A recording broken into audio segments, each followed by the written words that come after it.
और चलिए आगे बढ़ते हैं। अब आपको बताते हैं 1 मिनट एक खबर, यानी खबर की पूरी जानकारी सिर्फ 60 सेकंड में। शनिवार को देश भर में दीपावली का त्योहार हर्षोल्लास के साथ मनाया गया। 1 मिनट में देखिए खास तस्वीरें। देश भर में शनिवार को दिवाली का त्योहार धूमधाम से मनाया गया। लोगों ने घरों में दिए जलाकर गणेश और लक्ष्मी की पूजा की। देश के अलग अलग राज्यों में लोगों ने अपने अपने तरीके से इस बार दिवाली का त्योहार मनाया। कुछ जगहों पर इस बार पटाखों से दूरी बनाकर लोगों के बीच पर्यावरण सुरक्षा का संदेश पहुंचाने की कोशिश भी की गई। कार का नाम दिया होप ऑफ कार, तो जो एक होप उम्मीद जलाने की कोशिश करी है वोकल फॉर लोकल के लिए और सस्टेनेबल सोल्यूशन पर आने की। जैसे कि हम पटाखे चला के पोल्यूशन क्रिएट करते हैं, ये एक तरीका है जो कार्टिस्ट अपने द्वारा लोगों में खुशियाँ और होप की मैसेज देना चाहता है। तो कहीं लोगों ने पटाखों से आतिशबाजी कर पूरे धूमधाम से दिवाली का त्योहार मनाया। देश में कई प्रसिद्ध स्थलों को भी दिवाली के मौके पर सजाया गया। सभी देशवासी कोरोना महामारी के इस दौर में दिवाली से कोरोना के अंधकार को दूर करने की कामना कर रहे हैं। दीपावली के मौके पर प्रधानमंत्री मोदी ने जैसलमेर में जवानों के साथ दीपावली का त्योहार मनाया। 1 मिनट में पूरी खबर। हर दिवाली की तरह इस बार भी प्रधानमंत्री मोदी ने सेना के जवानों के साथ दिवाली का त्योहार मनाया। पीएम मोदी ने जैसलमेर में लोंगेवाला पोस्ट पर पहुंचकर शहीद सैनिकों को श्रद्धांजलि दी और जवानों के बीच मिठाई भी बांटी। जवानों को संबोधित करते हुए पीएम मोदी ने कहा कि भारत को आजमाने की कोशिश करने वालों को करारा जवाब मिलेगा। आज का भारत समझने और समझाने की नीति पर विश्वास करता है, लेकिन अगर मैं आजमाने की कोशिश की फिर तो जवाब भी उतना ही प्रचंड मिलेगा। पीएम मोदी ने देश की सीमाओं को देश का द्वार बताते हुए कहा कि देश की समृद्धि, शुभ लाभ और रिद्धि सिद्धि सेना से ही है। साथ ही प्रधानमंत्री ने जवानों से इनोवेट करने, योग को जीवन का हिस्सा बनाने और अपने साथी से भारत की कोई एक भाषा सीखने की अपील की। जैसलमेर के दौरे पर पीएम मोदी ने लोंगेवाला पोस्ट पर स्थित संग्रहालय केंद्र का भी दौरा किया।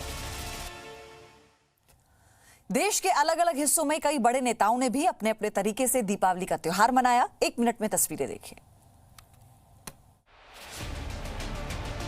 दिवाली के मौके पर कई राजनेताओं ने अपने घरों में ही इस बार इस त्योहार को मनाया।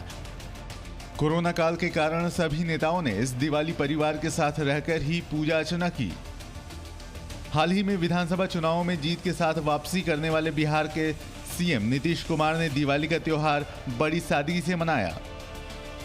दूसरी तरफ मध्य प्रदेश के सीएम शिवराज सिंह चौहान ने अपने परिवार के साथ इस दिवाली मां लक्ष्मी और गणपति की पूजा की। असम के मुख्यमंत्री सर्बानंद सोनोवाल ने जवानों के नाम दिया जलाकर अपनी दिवाली मनाई। दिल्ली के मुख्यमंत्री अरविंद केजरीवाल ने दिल्ली के अक्षरधाम मंदिर में अपने परिवार के साथ पूजा अर्चना की। इस मौके पर सीएम केजरीवाल ने कहा कि उन्होंने परिवार के साथ मिलकर दिल्ली के 2 करोड़ लोगों के सुख, स्वास्थ्य और समृद्धि की कामना की है।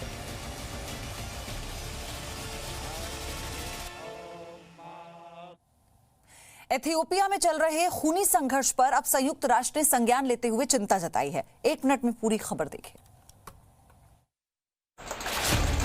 एक तरफ देशवासियों ने इस दिवाली जवानों के नाम दिया जलाकर त्योहार मनाया, तो जवानों ने भी देशवासियों को अपनी शुभकामनाएं देते हुए सीमाओं पर अपने साथियों के साथ दिवाली मनाई। जम्मू कश्मीर के श्रीनगर में दिवाली के शुभ अवसर पर कुपवाड़ा के विलगाम में भारतीय सेना के जवानों ने राष्ट्र को शुभकामनाएं देते हुए दिवाली समारोह का आयोजन किया। जवानों का ये आयोजन पाकिस्तान को साफ तौर पर यह समझा रहा है कि वो जितनी बार भी सीज फायर का उल्लंघन करेगा उसे मुंह की खानी पड़ेगी। पुंछ सेक्टर में भी जवानों ने जमकर दिवाली मनाया और पटाखे भी जलाए। भारत बांग्लादेश की सीमा के पास फुलवारी में बीएसएफ जवानों ने पूरे जोश के साथ आपस में दिवाली मनाई और देशवासियों को शुभकामनाएं भी दी। आज हम अपने परिवार, अपने साथियों के साथ में दिए और मोमबत्ती जलाकर अपनी दिवाली को मना रहे। हम मोदी जी और 130 करोड़ भारतवासियों को ये विश्वास दिलाते हैं कि जब तक हम बॉर्डर पर तैनात हैं, हमारा देश सुरक्षित है। सिक्किम में भी आईटीबीपी के जवानों ने दिए जलाकर देश भर को दिवाली की शुभकामनाएं दी। दीपावली की सुबह कश्मीर के गुलमर्ग में साल की पहली बर्फबारी के बाद वहां का नजारा खुशनुमा हो गया। 60 सेकंड में देखें।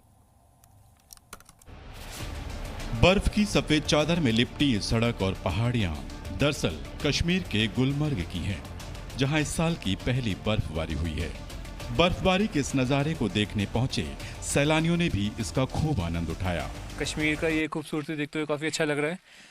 कश्मीर का अलग तरीके जैसे चीज़ें बोली जाती हैं कि मत जाइएगा, थोड़ा ख़तरनाक है, ऐसा कुछ भी नहीं है। प्लीज़ आइए, विज़िट करिए। टूरिज़्म है, काफ़ी अच्छा टूरिज़्म है। हाँ, ठंड बहुत ज़्यादा है।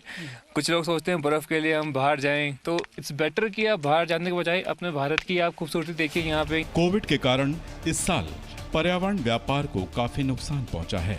ऐसे में बर्फबारी होने से सैलानियों के आने की एक उम्मीद नजर आ रही है। मौसम विभाग ने कुछ दिनों के लिए खराब मौसम की भविष्यवाणी की है, लेकिन इस बर्फबारी के बाद गुलमर्ग का नजारा पूरी तरह बदल गया। यहाँ पहुंचे पर्यटकों के लिए दिवाली के दिन की शुरुआत बेहद अच्छी रही। और अब देश भर में कोरोना अपडेट जानिए।